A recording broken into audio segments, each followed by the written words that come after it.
नमस्कार दोस्तों। क्या आपने कभी सोचा है कि गणेश जी, जिन्हें हम विघ्नहर्ता और प्रथम पूज्य मानते हैं, उनका जन्म कैसे हुआ? क्या आप जानते हैं कि गणेश जी का जन्म इतना रहस्यमयी और अजीब था कि स्वयं शिवजी को अपने पुत्र का सिर काटना पड़ा?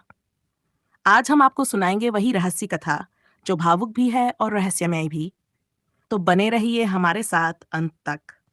कथा है कैलाश पर्वत की। एक दिन माता पार्वती जी स्नान करना चाहती थीं, लेकिन उन्हें यह चिंता थी कि कोई भी बिना अनुमति के अंदर प्रवेश न कर जाए। तभी उनके मन में एक अद्भुत विचार आया। उन्होंने अपने शरीर से निकले उबन और गंधक को मिट्टी के साथ मिलाकर एक सुंदर बालक की प्रतिमा बनाई और फिर उसमें प्राण फूंक दिए। पल भर में वह प्रतिमा एक जीवित बालक में बदल गई। माता ने बड़े प्यार से कहा, तुम मेरे पुत्र हो। तुम्हारा नाम गणेश है। जब तक मैं स्नान कर रही हूं, तुम इस द्वार की रक्षा करना। किसी को भी भीतर मत आने देना। गणेश जी ने आज्ञा मानी और द्वार पर खड़े हो गए। शिवजी का आगमन। इसी बीच वहां स्वयं महादेव शिवा पहुंचे। उन्होंने जैसे ही अंदर जाने की कोशिश की, गणेश जी ने रोक दिया और कहा, आप अंदर नहीं जा सकते। माता ने आदेश दिया है कि कोई भी भीतर प्रवेश न करे। शिवजी आश्चर्यचकित हुए, क्योंकि इस छोटे से बालक ने उन्हें पहचान ही नहीं पाया। महादेव ने समझाया, बालक, मैं स्वयं इस ग्रह का स्वामी हूं। मैं भीतर क्यों नहीं जा सकता? लेकिन गणेश जी अडिग खड़े रहे। उन्होंने दृढ़ स्वर में कहा, माता के आदेश से बढ़कर कुछ नहीं। चाहे आप जो भी हों, मैं आपको अंदर नहीं जाने दूंगा।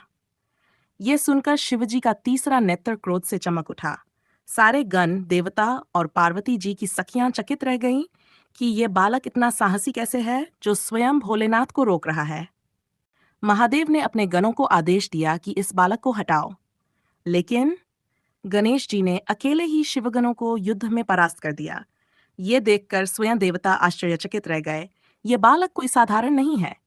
आखिरकार शिवजी ने अपने त्रिशूल को उठाया और एक ही प्रहार में गणेश जी का सिर धड़ से अलग हो गया। पूरा कैलाश रो उठा। वातावरण शोक से भर गया। तभी माता पार्वती बाहर आईं और जब उन्होंने अपने पुत्र को मृत देखा, तो वे क्रोध और दुख से कांप उठीं। पार्वती जी विलाप करने लगीं और क्रोधित होकर बोली, हे महादेव, आपने मेरे पुत्र का वध कर दिया। मैं इस अन्याय को सहन नहीं करूंगी।